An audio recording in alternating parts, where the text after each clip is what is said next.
Vamos a ir a la Biblia y el pasaje de hoy, en la lectura semanal, ¿no? Estamos leyendo en el Antiguo Testamento y también un salmo por día. Y leyendo el Salmo 11, me pareció, bueno, me fascinó. A mí me encantan los salmos. No suelo predicar aquí de los salmos porque yo hace años hice una serie, hice todos los salmos. Lo que pasa fue hace bastantes años y yo no sé cuántos de aquí se acordarán de algún salmo. Iñaki, Juan, algunos, ¿no? Pero cuando vine a la iglesia en el 2019, yo estaba más o menos a la mitad de esta serie. Hicimos todos los salmos, pero no los hicimos los domingos, los hacíamos los miércoles. Y es, pues, uno de los libros que me encantan. Pero, pues, de vez en cuando, pues, quería aprovechar y tomar esta ocasión para mirar un salmo en el día domingo. Tiene mucha enseñanza este salmo, yo creo que tiene un mensaje muy relevante para el día de hoy y espero que aplicable y de provecho para cada uno. Vamos a empezar orando, dar un poquito de contexto para el salmo, para empezar y entramos ya a lo que es la enseñanza. Nuestro Padre, damos gracias por este día, gracias por traernos aquí y gracias por tu palabra. Pido que bendigas ahora el tiempo de estudio en tu palabra, pido que me ayudes a hablar claramente de tu palabra, que nos torne lo que quiere decir hoy el Espíritu Santo, que tú nos ayudes a aprender más de ti y más de cómo vivir en obediencia y en confianza en lo que dice la Biblia. Pido que bendigas a cada uno aquí también, que no hayan distracciones y que podamos aprender todos de tu palabra esta mañana.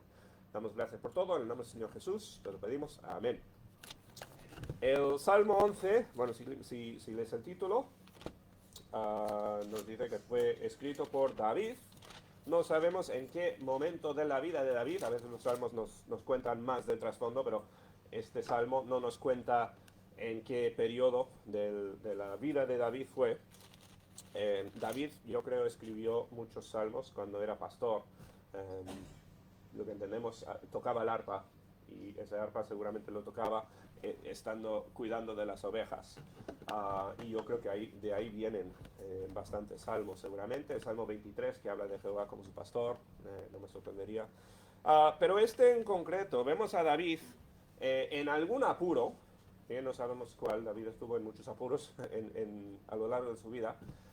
Pero le vemos a David hablando de un problema, hablando básicamente de un momento de crisis, un momento de peligro, con sus consejeros, los que están a su alrededor, básicamente dándole un consejo, y él está refutando este consejo en este salmo. Bien, la primera mitad del salmo, David un poco habla de lo que le están animando a hacer sus compañeros, los que están a su alrededor, que como no sabemos en qué etapa de la vida de David fue, pues igual eran consejeros él siendo rey, o sus compañeros cuando estaba huyendo de Saúl. Bien. Pero los que estaban a su alrededor le decían, el problema es demasiado grande, bueno, ahora veremos lo que decían, pero le dijeron de cómo afrontar el problema, y él básicamente dice, ¿cómo? No puedo hacer eso porque sirvo a Dios, porque yo conozco a mi Dios. Bueno, el título puse, el Señor ama la justicia y ama la persona que anda en justicia, es la idea. Vamos a ir al versículo 1 y empezamos directamente. Bien, Salmo capítulo 11, o Salmo 11, versículo 1, dice así, en el Señor he confiado, ¿cómo decís a mi alma que escape al monte cual ave? Esto es la idea le están hablando a David, diciendo, huye al monte como si fueras un pájaro, ¿no? Si habéis visto un pájaro que se asusta con un ruido o porque alguien está intentando cazarle, pues salen disparados y van a alejarse rápidamente del problema, ¿no? El ave no es un pájaro que va hacia el problema para atacarlo. Le están diciendo a David, y no sabemos, como digo, no sabemos cuál es la circunstancia, pero le están diciendo, hay un problema grande, huye. Eso es lo que deberías hacer. David se enfrentó a peligros a lo largo de toda su vida. Bien, peligros de diferentes tipos. Cuando era joven le vemos luchando contra leones y osos. Si hubiera huido del león o del oso, pues habría perdido el rebaño, que era su responsabilidad, ¿no? Quizás un pastor menor lo habría hecho, pero David no iba a huir porque tenía una responsabilidad que cumplir. No tenía la opción de huir porque era su responsabilidad. Más adelante tiene a Saúl persiguiéndole. Bien, y David, siendo inocente, pues tiene a un rey malvado intentando matarle. Cuando David era rey también le vemos enfrentándose con insurrecciones, gente que le quería quitar el reino. O sea, vemos problemas de ese tipo en la vida de David. Pero se ve que en este problema, pues, estaba rodeado de enemigos, o enemigos físicos o algún mal, ¿bien? Y sus consejeros le están diciendo, pues, es demasiado fuerte, es demasiado peligroso esto, lo que debes de hacer es huir. Y estaba pensando, ¿no?, en nuestros días. Yo creo que bueno, primero decir, David muy probablemente estaba literalmente enfrentándose a enemigos físicos que le querían matar, que no es muy común. Bien, espero que no tengas a nadie queriendo matarte en nuestro día, en nuestra cultura.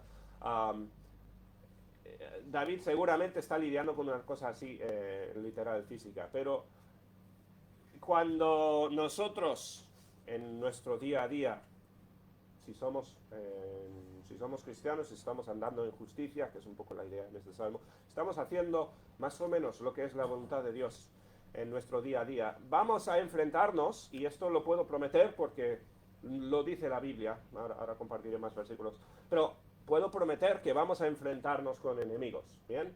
Enemigos quizás físicos, con nombre, pero quizás pues enemigos plantados por Satanás o plantados por pues, los enemigos del reino de Dios en general, pero vamos a enfrentarnos a oposición, ¿bien? Porque el camino de Dios no es un camino que vaya pues no es un camino fácil. El camino de Dios va a llevarte a través de pruebas y oposición. Eso es lo que podemos esperar de la vida cristiana. Si piensas en la idea de que tú tienes una responsabilidad que cumplir como cristiano y hay oposición a esto, la idea de huir siempre va en contra del plan de Dios. No sé si me explico bien, ¿no? Hay problemas, hay peligros donde lo más sensato evidentemente es huir. Si tienes a alguien pues con una pistola atacándote, pues huye. Es lo mejor probablemente. Pero hablando en la vida espiritual, hablando en tener un camino y tener una responsabilidad que cumplir, cuando nos enfrentamos a peligros o oposición en general, huir significa abandonar el camino, el plan de Dios. Y dentro de este contexto, bien, y yo creo que David está hablando en este contexto, huir es malo, bien. Yo cuando era niño hicimos muchos años de artes marciales, yo con los hermanos, y nos parecía gracioso porque estábamos aprendiendo supuestamente a darnos palizas los unos a los otros, pero el instructor de karate siempre decía, todo lo que estás aprendiendo no es básicamente para tener las opciones de salir corriendo. Decía, si alguien viene a atacarle, no estás aprendiendo todos los movimientos estos de karate, lo que sea, para tumbarle al suelo. Lo aprendes para defenderte y salir corriendo, porque dijo, eso es siempre la mejor respuesta si es opción. Es evidentemente pues poco generalizado. Pero hay momentos cuando el huir sería la respuesta correcta, ¿no? Pero en el ámbito espiritual no. Específicamente si el conflicto va en contra del plan de Dios para tu vida, huir significa abandonar. Y a David le están diciendo abandonar lo que es correcto, abandonar lo que debería de hacer. Dice David, en el Señor he confiado, o sea, yo estoy aquí por mi fe en Dios, ¿no? Lo que estoy haciendo es porque confío en Dios. ¿Cómo me decís entonces? Huye como un ave al monte, ¿no? Huye al lugar más protegido. Dice, porque, describe un poquito su situación, porque los malos, esto define la oposición como los malos, ¿no? quizás te encuentres con oposición que no son necesariamente malos. Un vecino o una persona que esté en tu contra, pero no es bien contra mal. Eso es una situación distinta, ¿no? David está hablando de oposición del mal hacia el justo en este salmo. Cuando los malos preparan el arco y disponen las flechas sobre la cuerda para atacar desde las sombras a los justos, bien, habla de... Bueno, el salmista tiene confianza en que está en la posición de justicia, digamos, ¿no? El salmista aquí está hablando con confianza de que está en lo cierto. Como digo, quizás te encuentres con oposición y quizás te merezcas esa oposición porque estás haciendo algo malo. No toda oposición es necesariamente un malo en contra de ti, porque nosotros somos humanos que fallamos y cometemos mal también. Y si rompes la ley, deberías recibir oposición por romper la ley también, ¿no? David está hablando desde una posición de justo, ¿bien? Moralmente, David sabe que está haciendo lo correcto en esta circunstancia, está siendo impedido o atacado por gente mala, ¿bien? Y como digo, no sabemos en qué momento de la historia de David sería esto, pero David en este momento estaba confiado de que los que venían contra él eran enemigos.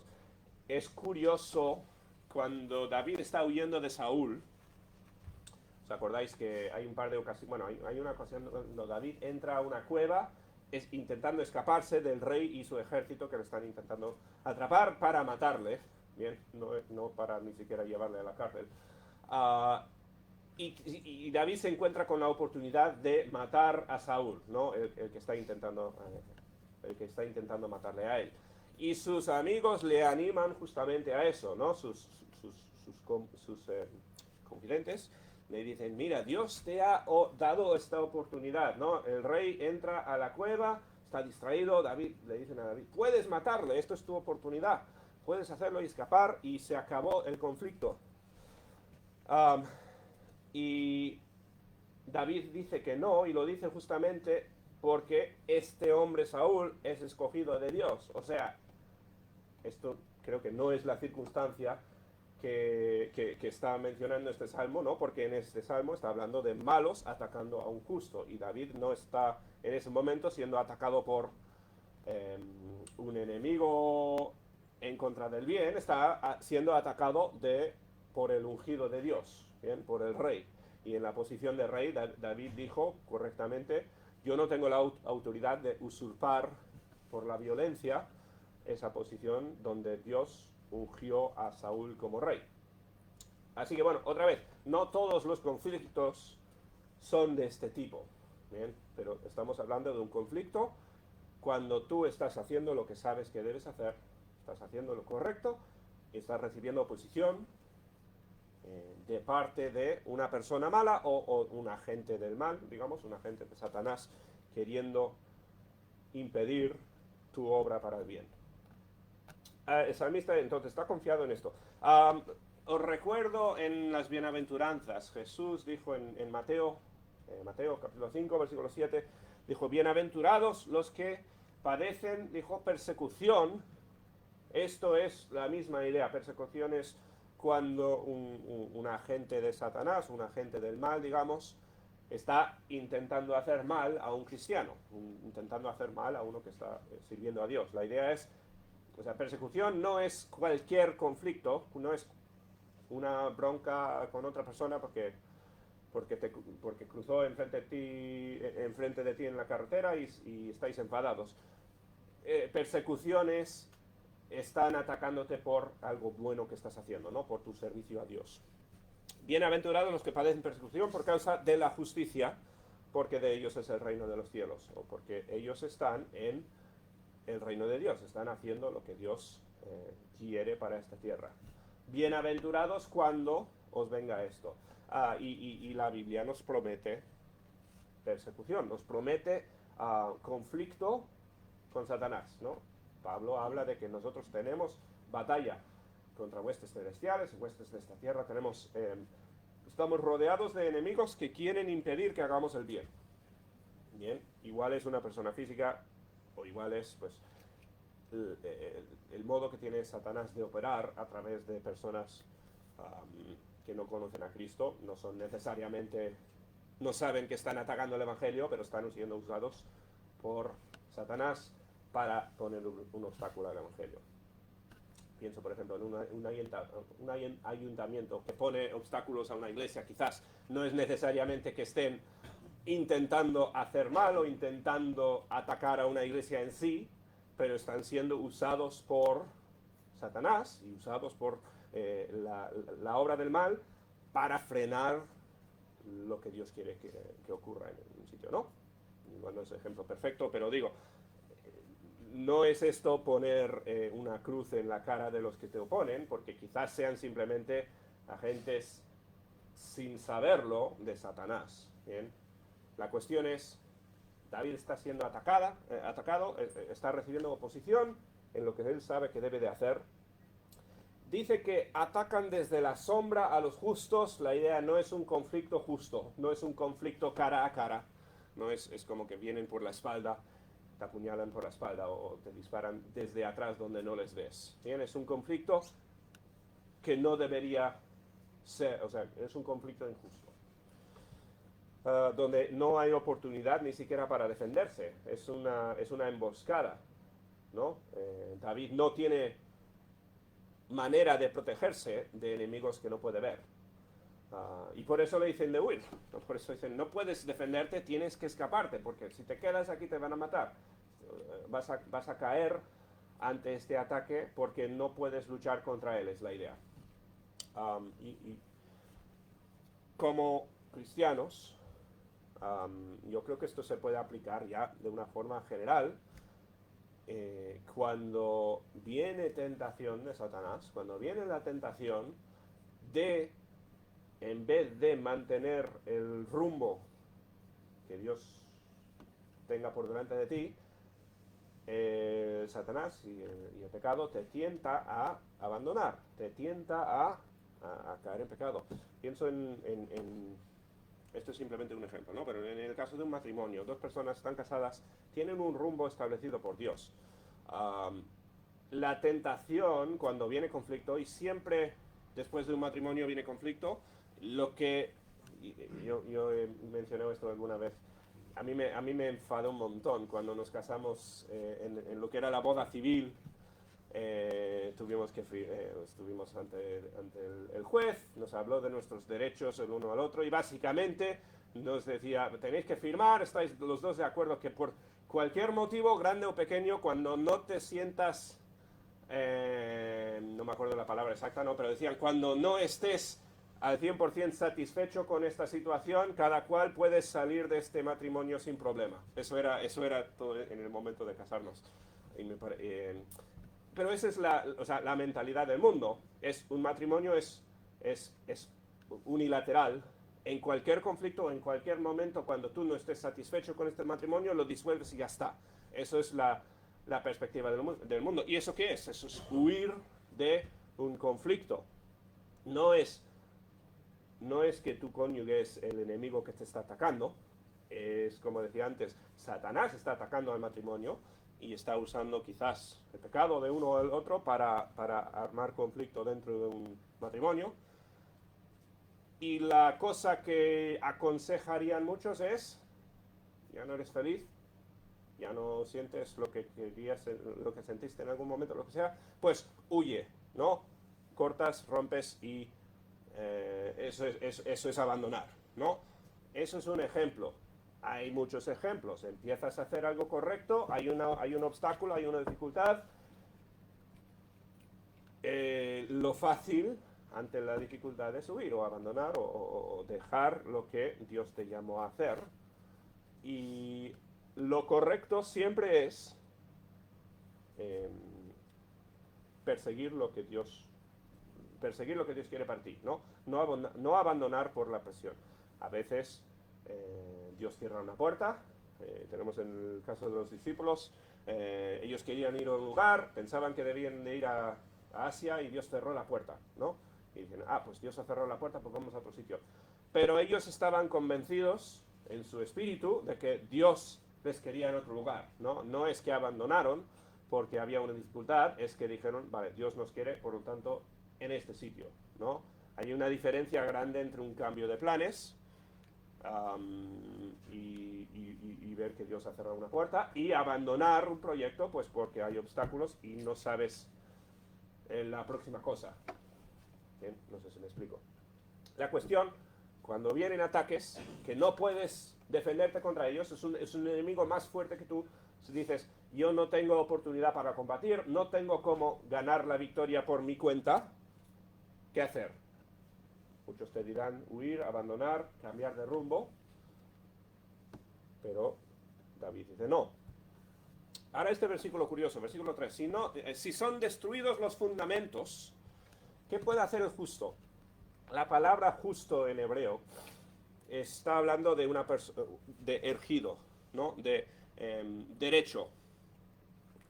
Si te puedes imaginar una columna, bueno, todos habéis visto fotos o habéis visto la torre de Pisa, ¿verdad? Es esta torre que por algún motivo en vez de estar erguido recto, pues está inclinado, porque se ha desbalanceado el fundamento o algo así.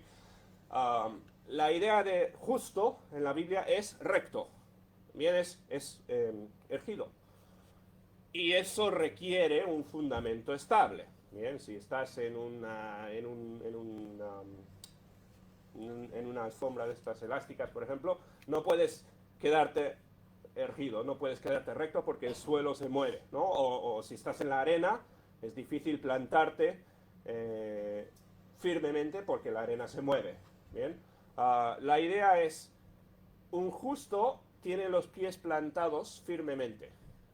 Bien, y viene el viento, viene cualquier cosa, no se mueve. ¿Por qué? Depende de que el fundamento sea sólido. Depende de la roca. Y por eso la idea del edificio, la fortaleza, se construye sobre una roca, ¿no?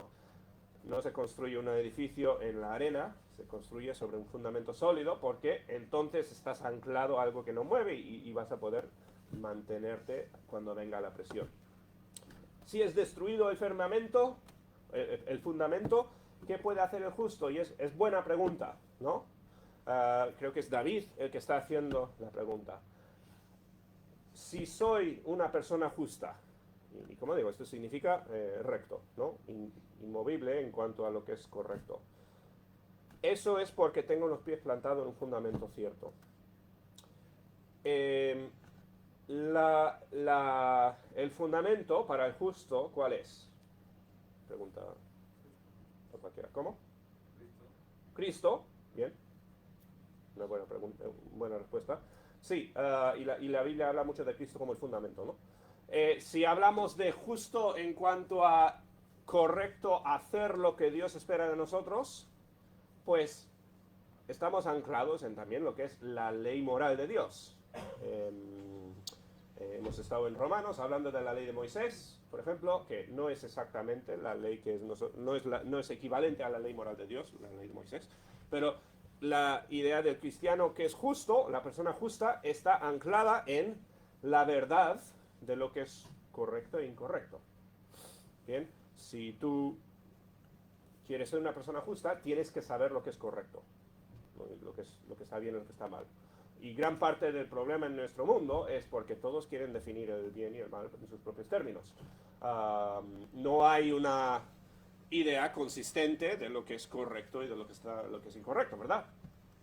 Habla con alguien de qué es correcto en cuanto al rol del hombre y el rol de la mujer. Hay una discordia o discrepancia en opiniones tremenda, ¿verdad? Pues ¿cómo podemos ser justos? Conociendo la verdad, teniendo un fundamento cierto y estable. Si se destruye el fundamento, ya es difícil o imposible ser justo, imposible estar estable, ¿no? Tengo un par de pasajes aquí apuntados para comparar. En Mateo 7, Jesús hace una parábola hablando de un edificio, ¿no? En Mateo 7, 24, a cualquiera pues que oye estas palabras, las palabras de Jesús, comparando esto con la idea de un fundamento en el cual vivir, un fundamento que llamar cierto. Cualquiera que oye estas palabras y las pone en práctica, lo compararé a una persona prudente que edificó su casa sobre la roca. descendió la lluvia, vinieron ríos, soplaron vientos y golpearon contra aquella casa, pero no cayó porque estaba cimentada sobre la roca, ¿no? Si el fundamento es sólido, la casa se queda, es la idea. Bien, por lo menos si se queda, si es justa o si es erguida. Primera epístola a los Corintios, capítulo 3, versículo 9 al 11, dice, porque nosotros somos colaboradores de Dios. Esto habla de nuestro rol aquí en la tierra, ¿no? Nuestra función aquí, y si hablamos de lo que es la voluntad de Dios para ti y para mí, bien, el camino que Dios tiene trazado para que nosotros sigamos, nosotros somos colaboradores de Dios aquí en la tierra. Y vosotros sois el campo que Dios cultiva, otra parábola, y sois el edificio de Dios. Aquí Pablo está hablando a la iglesia en Corinto, llamando a la iglesia como si fuera un edificio. Sois el edificio de Dios. Según la gracia que Dios me ha dado, yo como sabio arquitecto puse el fundamento. Pablo está diciendo, yo ayudé a plantar esta iglesia, a fundar esta iglesia. Como sabio arquitecto puse el fundamento, pero otro edifica encima, así que cada uno mire cómo se sobreedifica. Pero ¿cuál es ese fundamento? Como dijiste, Rodrigo, porque nadie puede poner otro fundamento que el que está puesto, que es Jesucristo. Otra vez, la idea, nosotros como iglesia estamos fundados en un firmamento sólido, que es el Señor Jesús, sus enseñanzas, su palabra, que es la Biblia, ¿no? Eso es lo que permite que seamos justos, ¿bien? En esa definición literal de la palabra, que seamos rectos. Depende de un fundamento sólido. El peligro que tenemos como cristianos no es que destruyan nuestro fundamento, que es indestructible. Nosotros estamos plantados sobre una verdad cierta, ¿no? Y estamos plantados sobre Cristo. No se puede destruir ese fundamento, pero el peligro es cuando creemos que se ha movido o destruido ese fundamento. Nuestro fundamento es sólido. Cristo no se puede cambiar. Pero el cristiano que se deja engañar o manipular por la lógica o por la sabiduría de su cultura, la sabiduría de su día, empieza a dudar de su fundamento, ya no sirve como cristiano. ¿Vale? Y vais a recibir, y recibimos todos, ataques sobre nuestro fundamento, que es Cristo, ¿no? O sea, todos, yo oro mucho por los estudiantes, los que están yendo por la escuela, ¿no? El sistema escolar, que ataca tanto a la fe, ataca a la idea de un Dios, o sea, intentan corroer la fe en el fundamento de Cristo, pero no solamente en el cole, bien, en conversaciones. Nuestra cultura en general está alejándose más y más y más de Dios, intentando corroer lo que es el fundamento firme, que es lo que nos permite ser justos. Y cuando nosotros aceptamos o somos persuadidos por argumentos en contra del fundamento, ahí es donde ya caemos como cristianos. Bien, otra vez, el fundamento es Cristo. Cristo no puede ser movido, ¿no? Es un fundamento sólido. Pero en cuanto empecemos a dudar, pienso en Pedro, que estaba sobre el agua, ¿no? Pedro estaba él estaba perfectamente seguro caminando sobre el agua cuando le estaba mirando a Jesús, pero en cuanto empezó a dudar, se cayó, ¿no? Cuando dudamos, cuando perdemos el conocimiento de nuestro fundamento, y yo creo que de eso está hablando David, ¿no? Si es destruida nuestra confianza en el fundamento que es Cristo, ya no vamos a poder servir como justos, no vamos a servir como cristianos. ¿Cómo fortalecer ese fundamento? Bueno, número uno, principal, a través del conocimiento de la Biblia, bien, a través de estudio de la verdad. Estudiar a Cristo, estudiar a la Biblia, eso es lo que te va a fortalecer, o eso es lo que va a fortalecer tu confianza en el fundamento de un cristiano. Pero bueno, avanzamos. Bien, versículo 4. El Señor, ahora esto es la respuesta de David. los detractores, sus consejeros le decían, huye, ¿por qué tal? ¿Por qué el otro? Porque no puedes luchar, porque están atacando desde la oscuridad, no tienes oportunidad de enfrentarte con ellos. Y quizás sea cierto, ¿no? Pero la respuesta de David, el Señor está en su santo templo, el Señor tiene en el cielo su trono, y desde ahí sus ojos observan, sus párpados examinan a los seres humanos. La respuesta de David, ¿cuál es? Mira los atributos del Dios que servimos, o del fundamento en el cual estamos plantados. ¿Quién es Dios? ¿Quién es el que servimos? Dios está, y usa palabras también de sólidas, ¿no? En un templo, está en una estructura sólida, inmovible, en el cielo. Está en su trono, también, inmovible. Dios está en una posición firme. Y desde ahí que está observando, está viendo. Estamos hablando de la omnisciencia de Dios, ¿no? La idea de que Él ve todo lo que está ocurriendo. Para David le estaban atacando desde la oscuridad, a sus espaldas, donde él no podía poner el escudo y defenderse, ¿no? Pero Dios veía a los enemigos, ¿no? No había oscuridad donde podían escaparse de Dios. Y eso es la confianza de David. Yo no tengo que ver y poder defenderme de todos los que me están atacando. Yo no puedo, pero Dios los ve y Dios les está observando y examinando y Dios está en control, ¿no? Dios está perfectamente en control de esta circunstancia de adversidad en la que te encuentras. Esto es la respuesta de David. Dios lo ve todo. La palabra examina es pone a prueba. O sea, es la idea de juicio. Dios discierne en el corazón de todos.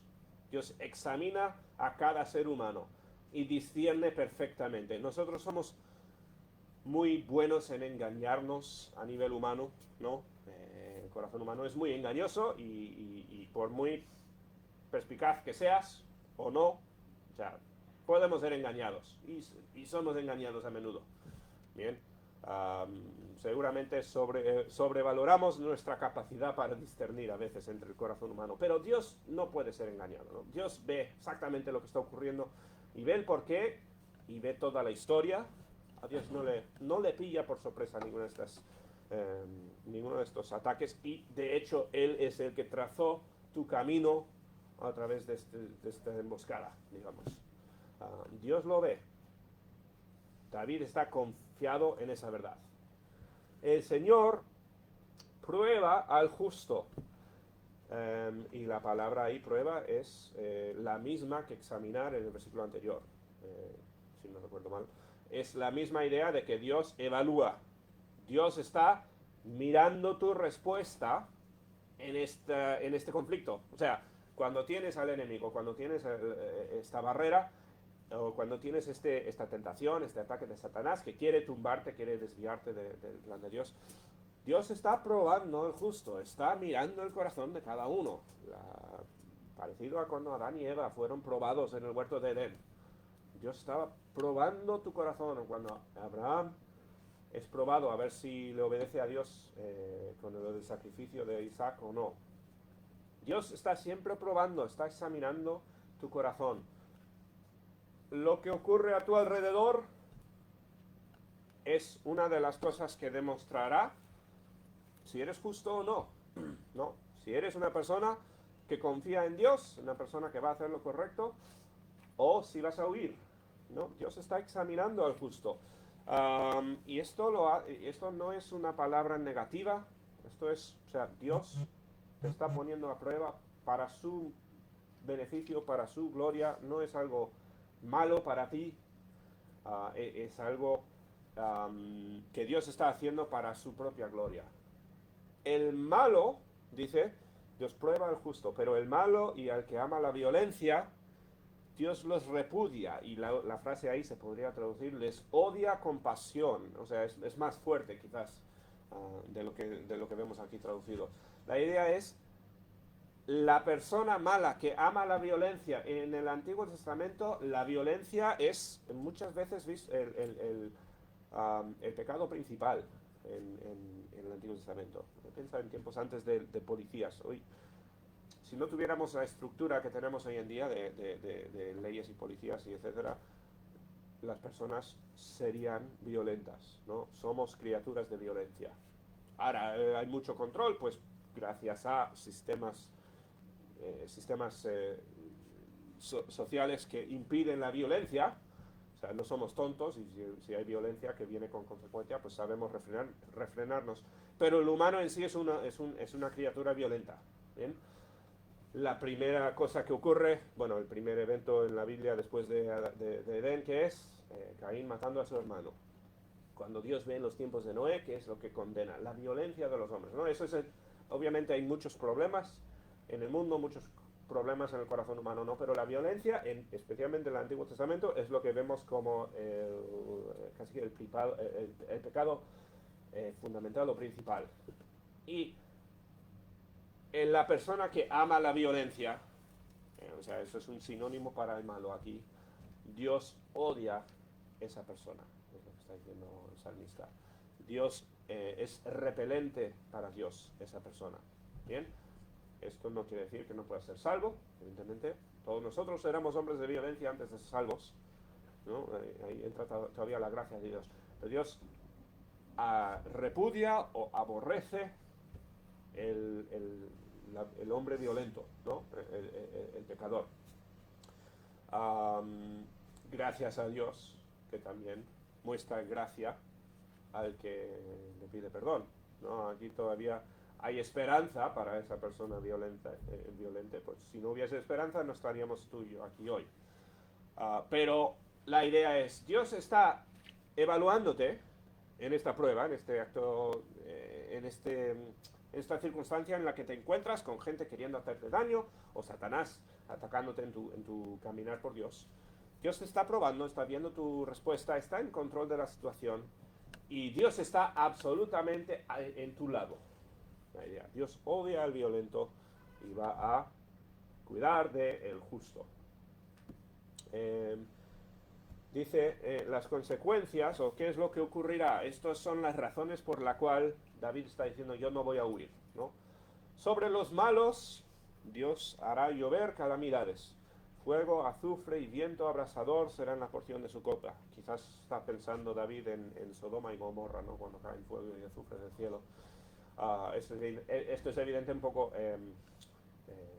literario, metafórico, ¿no? Que no... Dios, la idea es, Dios castiga al malo, siempre. Quizás el malo florecerá por un tiempo aquí en la tierra, porque estamos en una tierra caída, ¿no? Estamos en un reino donde el mal prevalece en muchas ocasiones. Pero esto es súper temporal, ¿no? Dios es eterno, esto no dura nada este crecimiento del malvado, porque cada persona malvada, ¿no? Cada una de estas personas recibirá calamidad de parte de Dios. Esto es referencia al infierno principalmente. Dios va a castigar a cada una de estas personas, a cada malo, cada violento. Y otra vez, recuerdo, esto nos incluiría a nosotros si no fuera por el Evangelio, ¿no? Damos gracias a Dios que tenemos escape aquí, y David también.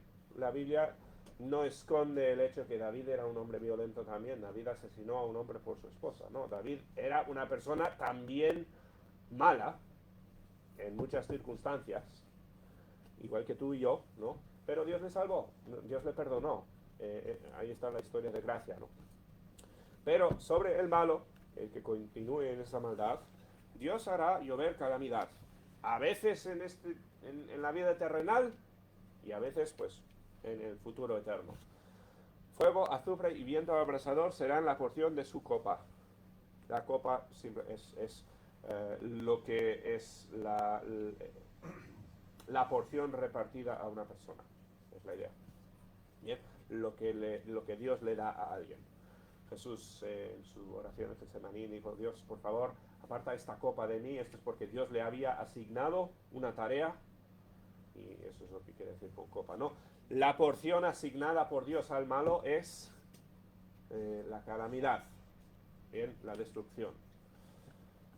Otro buen motivo por no temer a esta opresión, porque sabemos que Dios va a juzgar, Dios va a castigar y traer calamidad sobre las personas que estén interfiriendo entre tú y el plan de Dios. Y como digo, la meta yo no quiero que salgamos de aquí en la iglesia y cualquier persona que te ponga un problema enfrente, digamos, tú eres el malo de este salmo. Yo creo que muchas veces pues Satanás está usando títeres para hacer estas cosas y el enemigo principal pues es Satanás, evidentemente. Estas personas, evidentemente, si mueren en su maldad, serán castigados por esa maldad. No, pero la idea aquí no es tú y yo ir juzgando a todos los demás que se nos enfrentan. Dios ya se encargará de ese juicio, ¿no? La cuestión es, Dios tiene el ojo puesto en ti como justo y tiene su castigo preparado para el que no viene a la justicia de Dios también. Porque, último versículo, porque el Señor es justo. Al final, todo esto revuelve, la idea es del hombre justo, ¿no? David está confiado porque es justo, pues estoy plantado en el fundamento siendo un hombre justo. ¿Por qué? Porque el Señor es justo. Él es la definición de lo que nosotros estamos intentando imitar, ¿no? O sea, nosotros al buscar el camino de Dios, simplemente estamos actuando conforme a la naturaleza misma de Dios. Esto no es lo que es correcto y malo, o sea, la ley moral, bien, que repito, es firme, sólido, es inmovible, ¿no? Hay bien y hay mal.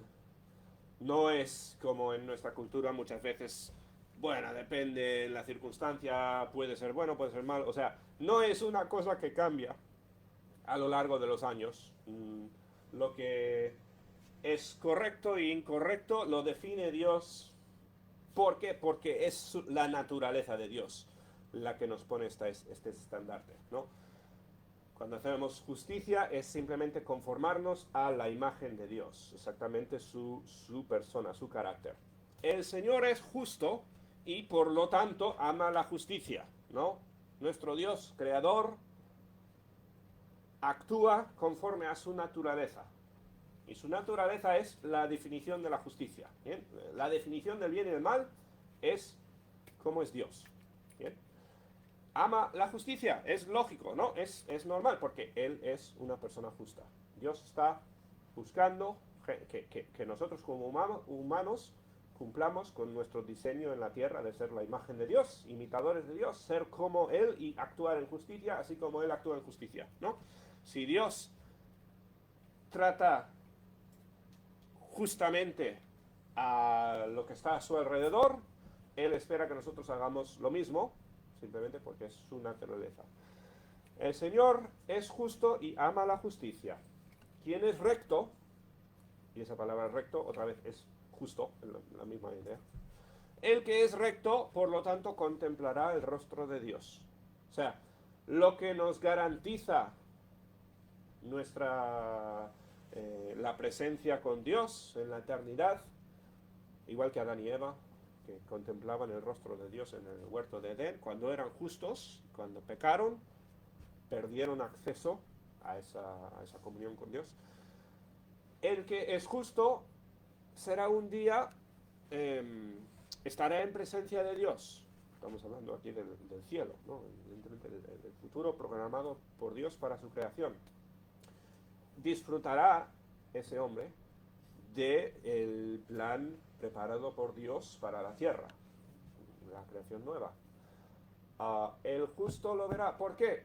No es arbitrario, no es simplemente que Dios aleatoriamente escogió un par de reglas. ¿Qué vamos a decir acerca de la violencia o la mentira o estas cosas? No es que Dios simplemente, pues al azar escogió lo que era el bien y el mal. No, es que nosotros nos conformamos a el carácter de Dios.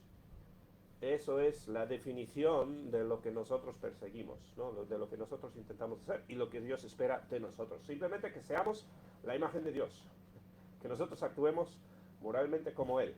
¿Bien?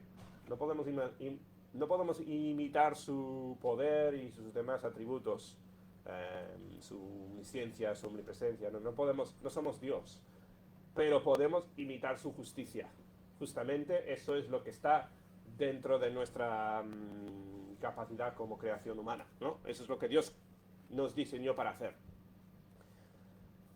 Y si actúas con justicia, si actúas correctamente, no hay nada que temer. No hay, no es que, no es una cuestión de a ver si yo tengo razón en todas estas cuestiones del bien y del mal, y si en esta época pensaban que esto era bueno y esto era malo, y hoy en día el mundo ahora ha cambiado y ahora llaman esto bueno y el otro malo y me confunde. La cuestión es, nosotros estamos intentando, bueno, lo que Dios quiere para nosotros es conformarnos a su naturaleza de justicia. ¿Bien? Y esa imagen de Dios la encontramos en la Biblia, ¿no? Al estudiar la Biblia aprendemos de Dios y aprendemos cuál es nuestra meta a imitar. Pero Dios va a aceptar al justo porque es lógico, porque nos diseñó para eso, ¿no? A veces la gente argumenta, ¿no? ¿Por qué Dios es capaz de mandar a gente al infierno? ¿Cómo puede Dios hacer algo tan terrible castigando a gente o todas las cosas del Antiguo Testamento, que Dios mata a personas y cosas así? Dios quiere una cosa: criaturas o humanos que cumplan con su diseño, que se conformen a la imagen de Dios. Por eso nos creó. Es una tarea grande, ¿no? Es una meta inalcanzable sin la ayuda de Dios. No lo niego. Y no me pongo a mí mismo, por ejemplo, porque yo soy un fracaso muy a menudo en cuanto a vivir conforme a la imagen de Dios. Pero la meta está aquí, está en la Biblia. Y cuando conoces a Dios, yo he dicho tantas veces, ¿no? El principio de la sabiduría es el temor de Dios, el conocimiento de Dios. Cuando conoces a Dios, conoces el bien y el mal y sabes qué debes de hacer.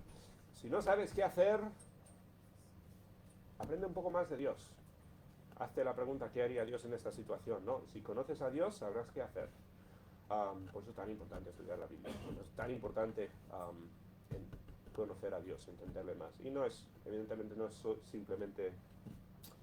es simplemente conocimiento por lectura, no es simplemente conocimiento de datos acerca de Dios, ¿no? Conocerle relacionalmente también. Pero el salmista, volvemos al Salmo, ¿no? Volvemos a lo que está diciendo David.